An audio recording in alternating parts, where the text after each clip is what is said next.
इस बुलेटिन के प्रायोजक हैं क्लैरिस हॉस्पिटल्स छिंदवाड़ा।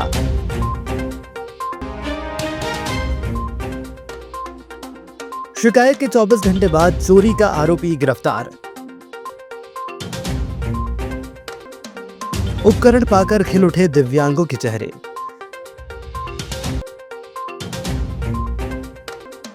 सांसद ने किया सीसी रोड का भूमि पूजन।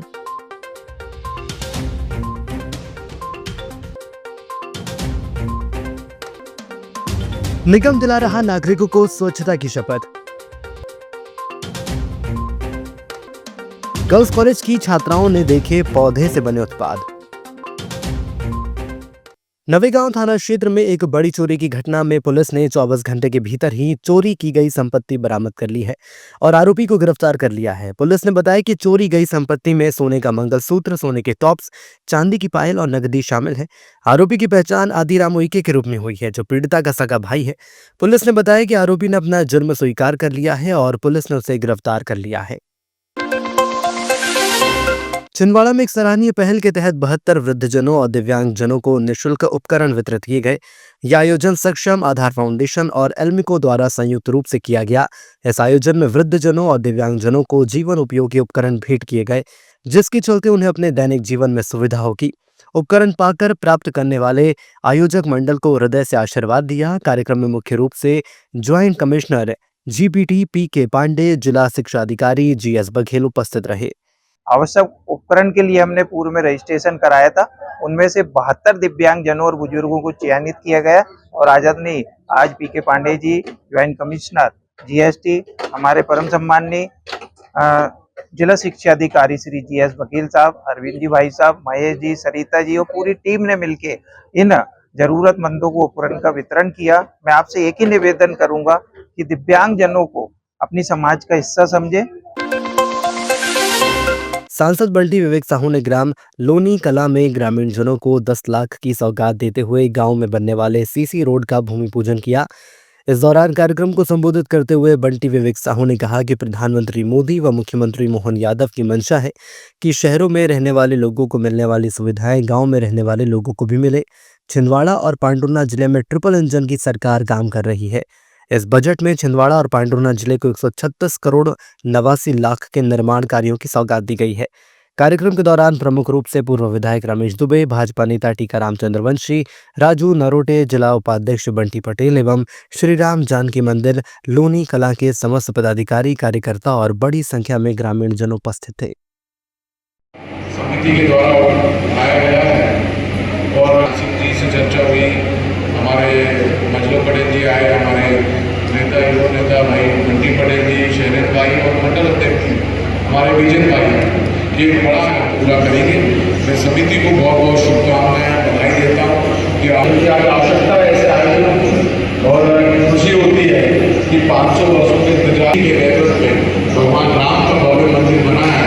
वो आप देखिए कि भगवान राम का भव्य मंदिर बना, उसके बाद ऐतिहासिक कुंभ का आयोजन हुआ, जहाँ 66 करोड़ लोग पहुँचे और 66 करोड़ लोगों के पहुँचने के बाद कोई अव्यवस्था नहीं हुई। जो हमारा लाखों लोगों का कार्यक्रम है तो हम सब लोग मिलकर के व्यवस्थित करेंगे।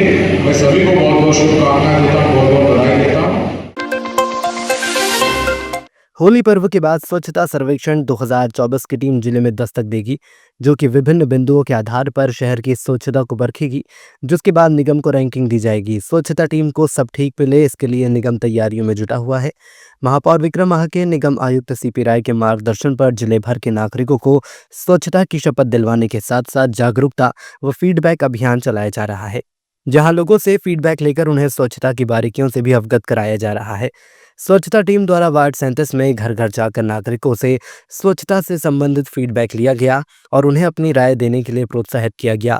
वार्ड 12 में कचरा प्रबंधन, गीले व सूखे कचरे के पृथक्करण और घरेलू हानिकारक कचरे के सुरक्षित निपटान के विषय में नागरिकों को जागरूक किया गया।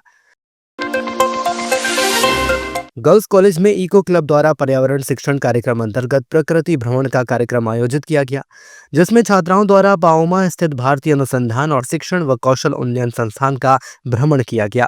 छात्राओं द्वारा संस्थान में चल रहे विभिन्न अनुसंधान कार्यों की जानकारी हासिल की गई। इसके साथ ही केंद्र के संग्रहालय में उपयोगी व महत्वपूर्ण वनोत्पाद का निरीक्षण कर जानकारी हासिल करने के साथ ही वहां के प्रयोगशाला में विभिन्न पौधों से बने दैनिक जीवन के उपयोगी उत्पाद की जानकारी शोधार्थियों द्वारा प्रदान की गई, जिसमें मुनगा, चरौटा, महुआ और अमलतास आदि से बने विभिन्न उपयोगी उत्पाद जैसे क्रीम स्प्रे, साबुन, अगरबत्ती, मॉस्किटो रिप्लक्ट, चूर्ण, महुआ टॉफी आदि अनेकों उत्पादों के निर्माण का विवरण प्रदान किया गया।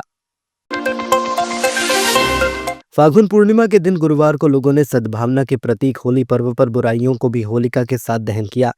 जिले में रात 10:30 बजे के बाद जगह जगह होलिका दहन के आयोजन हुए। इसके बाद से ही रंग गुलाल लगाकर होली उत्सव शुरू हुआ। शुक्रवार को रंगोत्सव मनाया गया। शहर में हुरियारों की टोलियां अपने परिचितों मित्रों को रंगों में सराबोर करने निकलेंगी।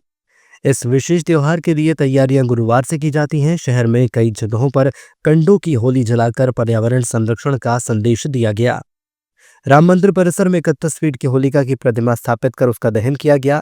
शहर के स्टेशन क्षेत्र, नई आबादी, नरसिंहपुर नाका, लालबाग, गुलाबरा, चंदनगांव क्षेत्र में भी होलिका दहन का कार्यक्रम बृहद रूप से मनाया गया। आम लोगों के साथ गणमान्यों और जनप्रतिनिधियों ने इस आयोजन में उपस्थिति दर्ज कराई। माध्यमिक शिक्षा मंडल द्वारा आयोजित कक्षा 10वीं 12वीं की बोर्ड परीक्षाओं का आयोजन 162 परीक्षा केंद्रों में आयोजित किया जा रहा है। गुरुवार को भी कक्षा 10वीं का सामाजिक विज्ञान का प्रश्न पत्र विद्यार्थियों द्वारा हल किया गया। कक्षा 10वीं में 27,522 दर्ज विद्यार्थियों में से 26,699 विद्यार्थी उपस्थित रहे तथा 823 विद्यार्थी अनुपस्थित रहे। परीक्षा में 15 दिव्यांग विद्यार्थी शामिल हुए, जिसमें से 13 विद्यार्थियों के लिए राइटर की सुविधा उपलब्ध कराई गई। जिला स्तरीय निरीक्षण दलों द्वारा किए गए निरीक्षणों की संख्या 14 तथा विकासखंड स्तरीय निरीक्षण दलों द्वारा तय किए गए निरीक्षकों की संख्या 70 रही।